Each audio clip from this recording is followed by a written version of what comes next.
नमस्कार दोस्तों, सभी को जय श्री कृष्णा, राधे राधे, जय श्री राम। दोस्तों, आज की शॉर्ट रिवीजन क्लास में हम सर्वनाम के बारे में अध्ययन करेंगे। सबसे पहले हम सर्वनाम की परिभाषा की बात कर लेते हैं कि संज्ञा के स्थान पर काम आने वाले शब्दों को सर्वनाम कहते हैं। यानी संज्ञा के स्थान पर जो शब्द काम आते हैं वो सर्वनाम कहलाते हैं। जैसे मैं हो गया, तुम हो गया, वह हो गया, हम हो गया, आप हो गया, उसका हो गया आदि।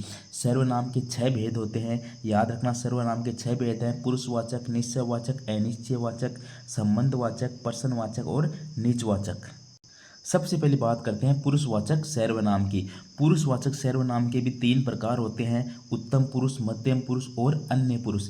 इन तीनों को याद रखना। उत्तम पुरुष क्या होता है? First person. मध्यम पुरुष सेकंड पर्सन। अन्य पुरुष होता है थर्ड पर्सन। उत्तम पुरुष में देखो, फर्स्ट पर्सन में तो आई और वी का परिवार आता है। तो उत्तम पुरुष को देखना आप, बोलने वाला व्यक्ति अपने लिए जिन सर्वनामों का उपयोग करता है वो कहलाते हैं उत्तम पुरुष। यानी बोलने वाला जो व्यक्ति है वो अपने लिए जिन सर्वनाम का प्रयोग करता है, जैसे मैं हो गया, हम हो गया, हम सब हो गया, हम लोग हो गए। यानी मैं और हम, दो याद रखो, मैं और हम। आई और वी यानी होता है हम। तो मैं और हम क्या होते हैं? उत्तम पुरुष होते हैं।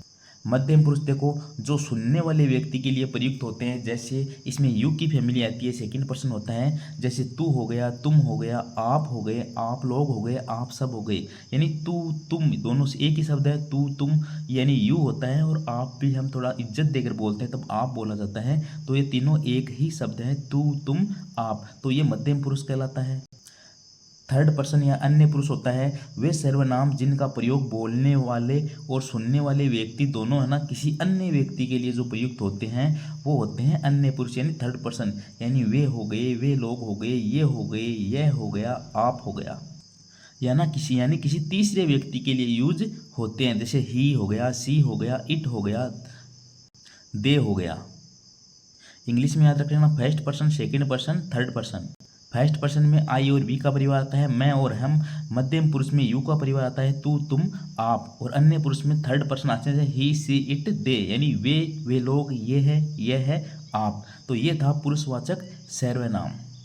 दूसरे की बात करते हैं निश्चयवाचक सर्वनाम। यानी निश्चित व्यक्ति या वस्तु का बोध कराते हैं। निश्चयवाचक सर्वनाम क्या होते हैं? निश्चित व्यक्ति या वस्तु का बोध कराते हैं। उस बालक ने थप्पड़ मारा। कौन से बालक ने? उस बालक ने थप्पड़ मारा। तो निश्चित क्या है कि कौन से बालक ने? उस बालक ने। तो ये जो उस है ये कैसा सर्वनाम है? निश्चयवाचक सर्वनाम है।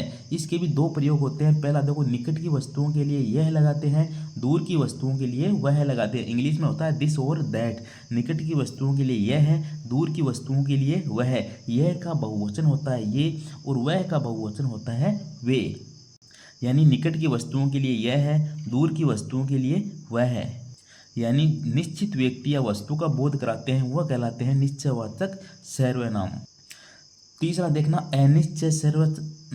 अनिश्चयवाचक सर्वनाम। इसमें 2 नाम याद रखने, एक तो होता है कुछ या एक होता है कोई। कुछ और कोई क्या होते हैं? अनिश्चयवाचक सर्वनाम होते हैं। यानी कोई सर्वनाम का प्रयोग तो प्राणीवाचक सर्वनाम के लिए होता है। कुछ जैसे कोई उसे बुला रहा है, निश्चय नहीं है कौन बुला रहा है, लेकिन कोई उसे बुला रहा है, तो कोई क्या है? इसमें अनिश्चयवाचक सर्वनाम है। कुछ सर्वनाम का प्रयोग वस्तु के लिए होता है। देखो, कोई का तो होता है प्राणी के लिए, कुछ का होता है वस्तु के लिए। देखो, पानी में कुछ है, क्या है पता नहीं, लेकिन कुछ है। कुछ लोग जा रहे हैं, कितने लोग जा रहे हैं, कब कौन जा रहे हैं पता नहीं है, लेकिन कुछ जा रहे हैं।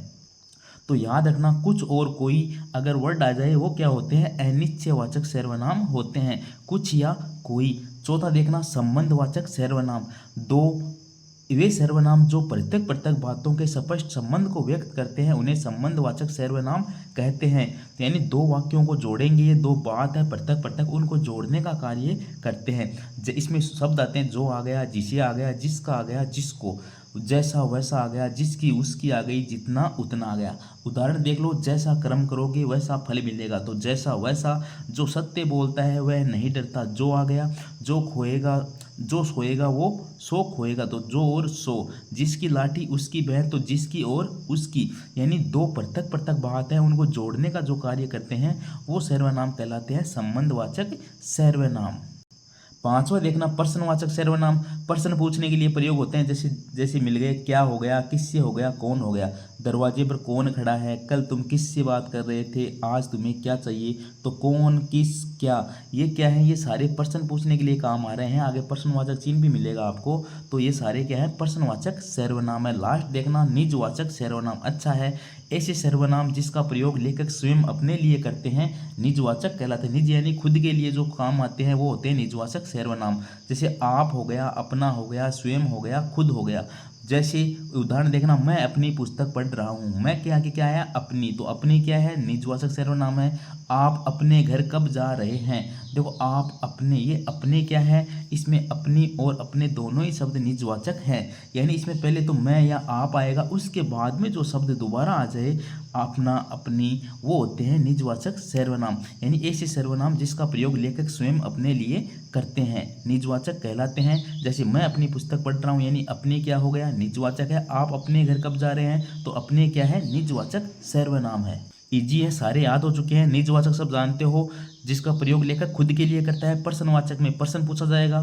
अनिश्चयवाचक में दो नाम याद रखने हैं, कुछ और कोई। संबंधवाचक में दो बातों का संबंध प्रकट करेगा। निश्चयवाचक में यह है और वह है, यानी उस बालक ने थप्पड़ मारा, कोई निश्चित व्यक्ति या वस्तु का बोध कराएगा। और एक था पुरुषवाचक सर्वनाम, 3 प्रकार पढ़ने थे, first person, second person, third person. First person में आई और वी का परिवार, मैं और हम। मध्यम पुरुष में यू का परिवार, तू, तुम, आप। अन्य पुरुष में ही, सी, इट, यानी तीसरे व्यक्ति के लिए प्रयोग होते हैं। ये थे सर्वनाम के 6 भेद। आई होप आपको क्लास अच्छी लगी होगी। मिलते हैं नेक्स्ट क्लास में, तब तक के लिए नमस्कार, जय श्री कृष्णा, राधे राधे, जय श्री राम।